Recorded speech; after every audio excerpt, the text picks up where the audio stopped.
something like that. I realized. So God doesn't give what we want. He gives what that is good for us. So what comes in our life, we need to be happily, we need to happily take that as the blessings of God.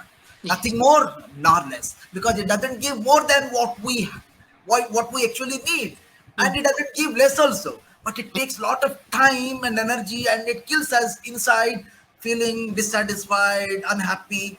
Okay, because God's leelas are many, and we fail to realize this. Having a realization that God gives what that is best for us, what that is best suited for us, if that if that goes to our mind and that connects with our soul, really will find the real happiness. Because the life experience I have said, because I wanted something, I was so unhappy 20 years long, 20 years for 20 years, when I realized that what God did for me is the best thing. Otherwise, I would have died 20 years back. So Yeah. thank you so much, madam. Thank you so much for the lecture. You have really brought in a lot of things. Thank you so much. Dr. May I just add, Yes, madam. here I have to thank my mother. As a child, while I was growing up, actually, today's Mother's Day talk, I told this to my, friends in my talk. My mother cultivated, how, as a child, whenever I used to ask for anything, I never got it. And I always suspected that either I'm asking for the wrong thing, or maybe what I'm asking for is wrong for me. So my mother's not giving me. But when I grew up a little, while I was growing, I suddenly realized whatever I was asking, my mother never gave me that time. But a month later, she would, she would give me the same thing. But with, oh, today is festival, today's Diwali, or today's New Year. So we got this for you. And then I became conscious, but I asked for this 2 months back. And how comes that time mommy refused? But you know what I realize now? She cultivated in me the thought that whatever I want, I will not get. I may not get. But when I have to get something, I will get it at the time it is planned to be. You know, you see how it got cultivated in me? It like so today, when I want something and I don't get it, I say, "Theek hai na. In its time, it will come to me if I deserve it." And then when it comes, I feel happy. If it doesn't come, I'm in a win-win situation. So, I'm so glad that you got over it. And today you shared that beautiful experience with us. You've seen the worst. I'm sure every moment now you are enjoying and being grateful for what has come to you from God. Be blessed and stay happy. Thank you so much, madam, for your divinely words, and we really feel happy for the way you have seen life and the experiences that you have. Well, thank you so much, madam. Thank you. Well, let us move to our admin, Professor Pramod Das, what he has got in store for all of us. Let us move to Professor Das.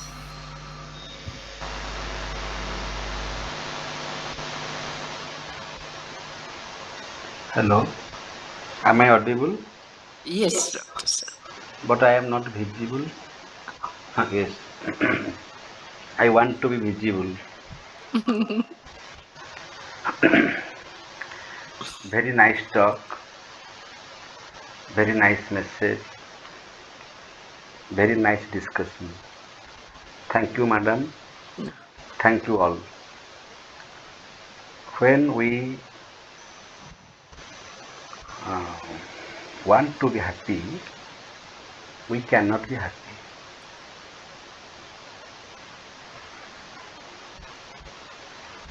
Happiness is our character.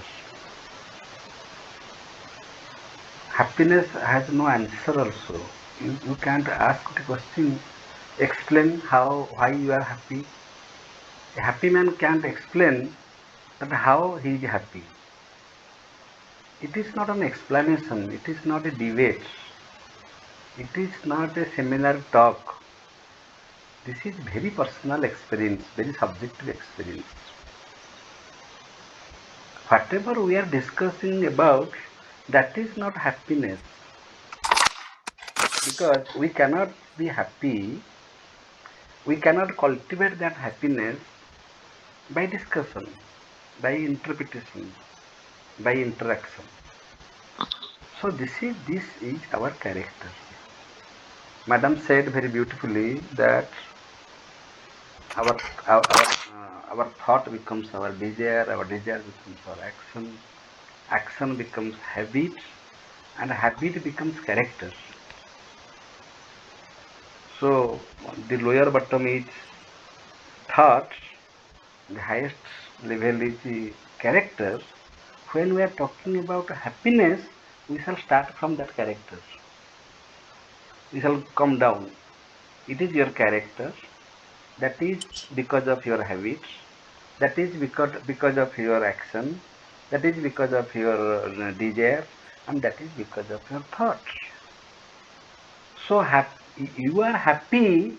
That is the finest perfection in you. That is the ultimate. That is Parama Purusartha. That is freedom. That is liberation. That is Moksha in this empirical world. So that is the ultimate goal.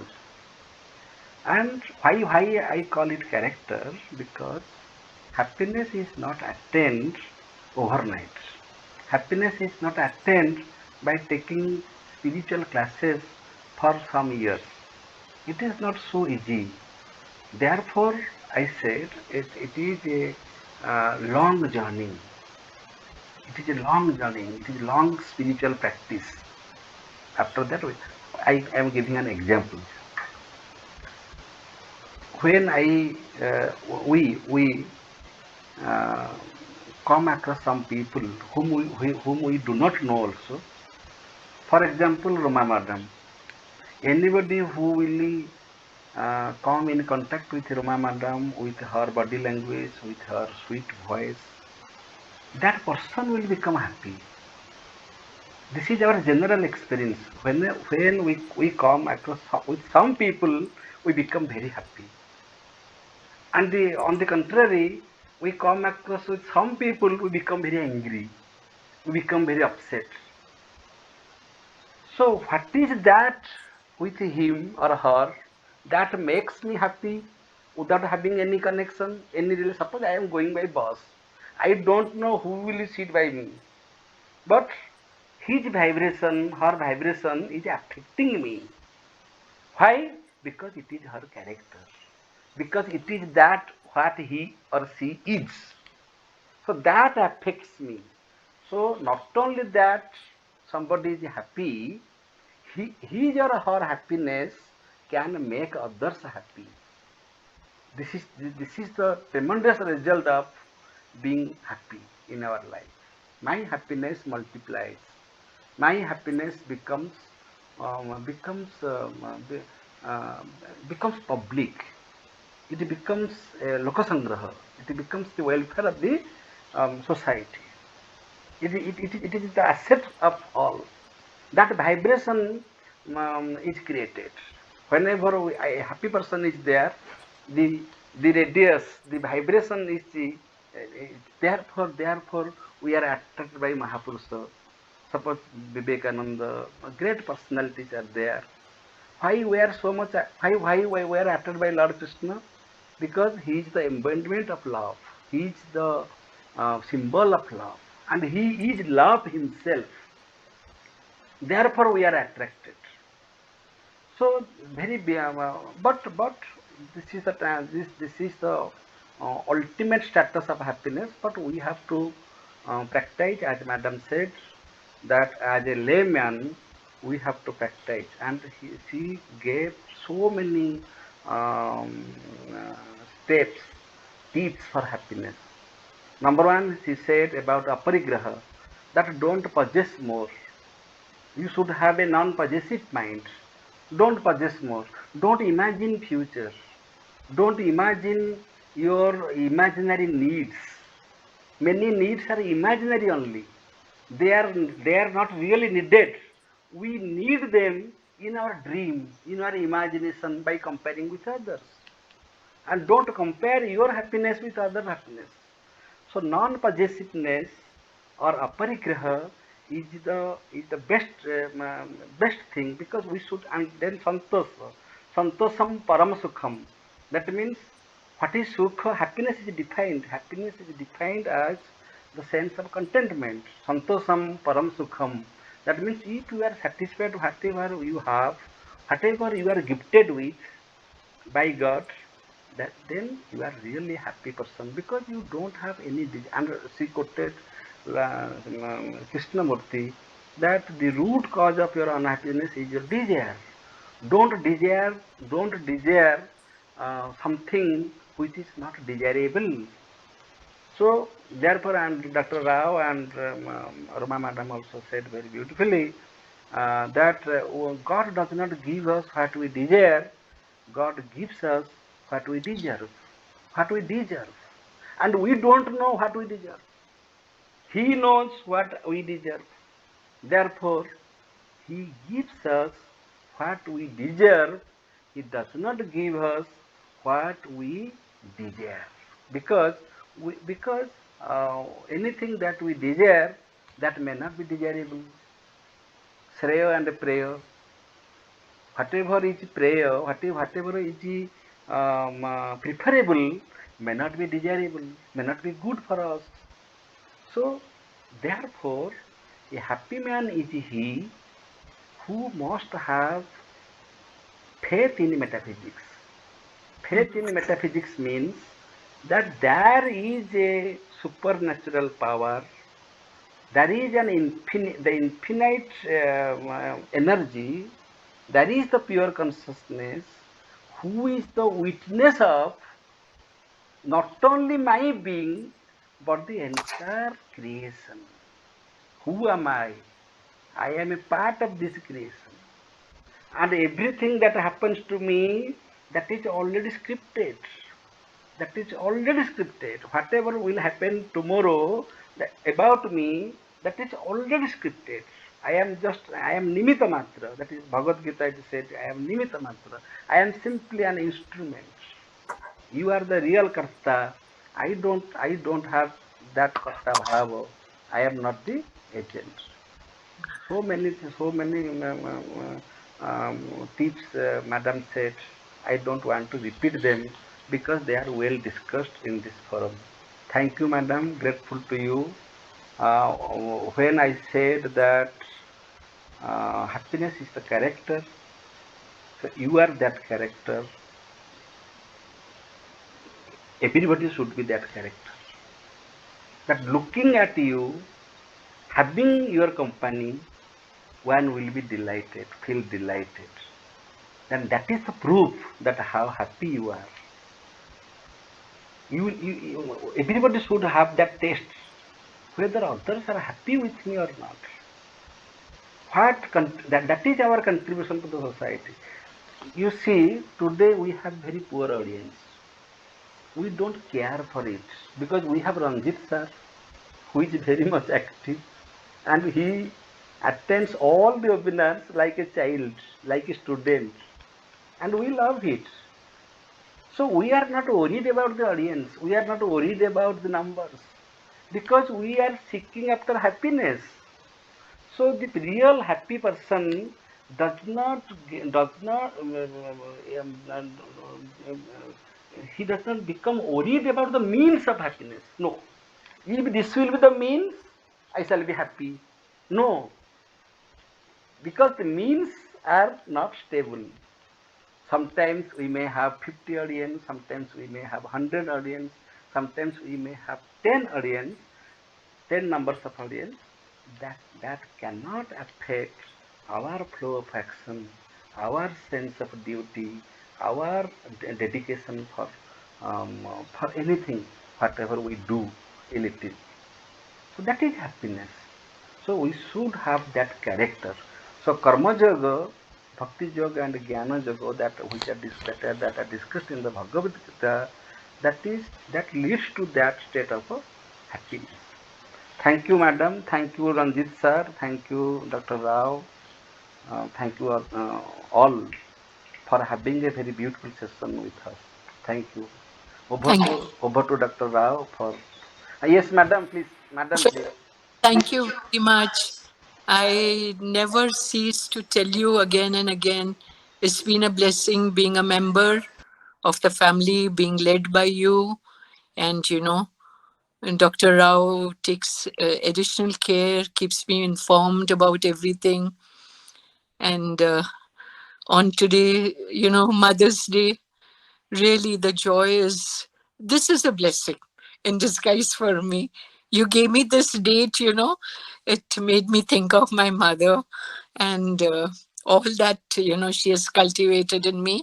And it looks like all the members who are present today are giving me my mother's love. Thank you so much, all of you. Have a wonderful, wonderful, and a very, Madam, I just want to conclude it in a humorous way that yes, probably we 8, 9 people, we are most unhappy people searching happiness, and all other people are happy. that is how we can think of it. Thank you, madam. Thank you. Good. and I'll say amen. May everybody be happy, Yeah. And we'll be happier. We who are together today will be happier.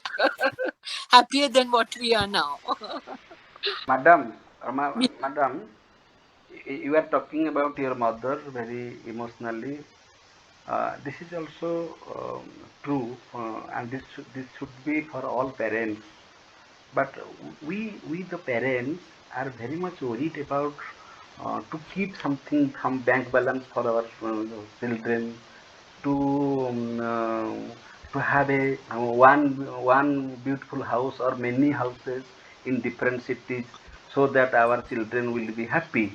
Rather, we should make them this training. yes. How can you be happy without such assets? And I have seen such family also. I have seen such parents. So we should not encourage our children or students also to be happy because of some material achievements. True. This is very bad parenting. Throw them out. You fight. We have fought. Throw out means I am talking it in a different sense. Make them stand by their own leg. Don't go after and we should not also go after the property of our forefathers. Very beautiful saying is that I should not own that. I should not own that which I don't own. Yes. Which I don't own. If I am earning 100 rupees, that is my own money. That is my own money, and that is very sacred money. That money will give me peace, happiness. That's much. I don't want to lose my life, very valuable times with imaginary unnecessary wantings. Rather, I want to live this life with full of happiness, whatever I have. Thank you, madam. Now over to Dr. Rao. Thank you, Professor Das, for your nice way of putting things. But one thing that comes to my mind, even Professor Ghosh did point out this, that when we take happiness as an end, it needs a time frame. We are after that. But when we take happiness as a moment, as a means, there is every scope that we feel happy instantaneously, or every moment, or any moment can be a moment of happiness, and that doesn't need any sort of time frame. So happiness more often needs to be taken as a means, and doing so will can find moments of happiness in the journey of life. So that's my submission. And one last question, madam, because this question has been hurting me since long, and I find in you a person who can really help me to find it out, a way out. Well, who is happy? Who is happy? A beggar on a street, having a sound sleep. He is not disturbed by the vehicles moving, people roaming. He is having a sound sleep. And a really so-called successful man having every luxury, with a beautiful room, a well-furnished room, but he's finding it very difficult to find some sleep. That Okay. is okay. Who is happy? Or Okay. at the end of the time, who is happy? And Dr. Saab, I'll just uh, convert the word happy into contented. He who is contented is happy. So if the man with a lot of money is contented with what he has, he's happy. If a man sleeping on the footpath on with a stone as a pillow is contented with what he has, he's happy. There is no parameter for happiness, So I would say In Indian context, Ananda is used more yes, as contentment yes, rather than happiness. yes, yes. Yeah, so Ananda is the concept. As a matter of fact, that is why I use the word calm and tranquil, because because happiness is. I think it's just because of vocabulary being increased and very soft word happiness, but actually, true happiness comes when we are contented. We are in the state of acceptance. And Dr. Rao, uh, I hope I'm able. Thank you so much, madam. Really, it's a beautiful answer. Contentment. That beggar being satisfied or happy with the food that he got that night, and he's very much contented with whatever small things that he has or he has got. So he's having a sound sleep. But that man, in spite of having a lot of things, he's disturbed some way and he's not contented somehow. So he's not getting a sleep. So contentment is the answer to the question that has been raised here. Very nicely, you have tried to define this. Thank you so much. Contentment is the answer. Very nicely said. Thank you so much. But Professor Das wants to say something. Professor No, no, Das. no, I shall only speak one sentence, that happiness is both means and end. There is no third way. Because once, therefore I told, once you have attained that state of happiness, you will make others happy. Your presence will make others happy. You can inspire others to be happy. Your action will be happier than others. Your words will be pleasing. Therefore, the other way, joining that character is your happiness. Then that will determine your habits. We shall go in that way and we shall reach at the state of thought. And in this way also we can go thoughts, words, like this way. So, uh, similarly, freedom is the means, freedom is the end. Paramapurusartha Mukhya, that is the ultimate end of life. But that freedom can be attained when you are free in this empirical world. Jivana Mukta. Jivana Mukta, you have to learn to live a life of Jivana Mukta in order to attain Vidya Mukta, the ultimate liberation. That is called Moksha. So happiness should be your end, because when you are going to bed at night, that should end, your entire journey of the day should end with happiness. Otherwise, that was a very bad day of your life. If you are not happy at the end, then that is not, because you are the cause of your happiness. Nobody can make you happiness. You are the cause of your happiness. It is purely subjective, because it cannot be explained by any objective measure. Why you are happy, there is no answer. Dr. Rao very beautifully said, who is the happy man, whether a beggar or the king? Therefore, Buddha left everything. Buddha left everything, because the source of happiness, the pursuit of happiness is very personal. What can make you happy? It has no answer. So, and that happy man who has taken happiness as an end means character, who has become the symbol of happiness, that man can make that happiness as a means. He can do, he can everything, and he can live his life in that method also. Therefore, we follow our teachers. Therefore, we follow our seers, because they have taken happiness as the means for others. This is my submission. Okay, thank you, Dr. Rao. Thank you. Um, now you give vote of thanks. Thank you, Professor Das. Well, it was a beautiful lecture, and the discussion that went on was really good, and I really enjoyed Madam's lecture. It was so divinely, it was so spiritual, and more importantly, it gave a message to all of us, and it is really heart-filling and really feel good from inside that I listened to such a beautiful talk by a very good, with a divinely voice. More importantly, very divinely, and so it really feels. It really makes feel good from within, and the tips that you say you have not given any tip, but we have given lot of messages, lot of things to really work on, so that we really see happiness. We cannot crave for it, but we can experience every moment if we carry on very simple things in our life. Be simple as possible, and that defines our happiness. But if I remember one line to end up, if I remember the quote by Satya Sai Baba, he Yes. said, happiness lies in five things: Satya, Dharma, Santi, Prema, Ahimsa. You cannot be happy by Satya alone, or Ahimsa alone, or Dharma alone. He says when these five things, Satya, Dharma, Santi, Prema, Ahimsa, when they go hand in hand, man sees, understands who he is.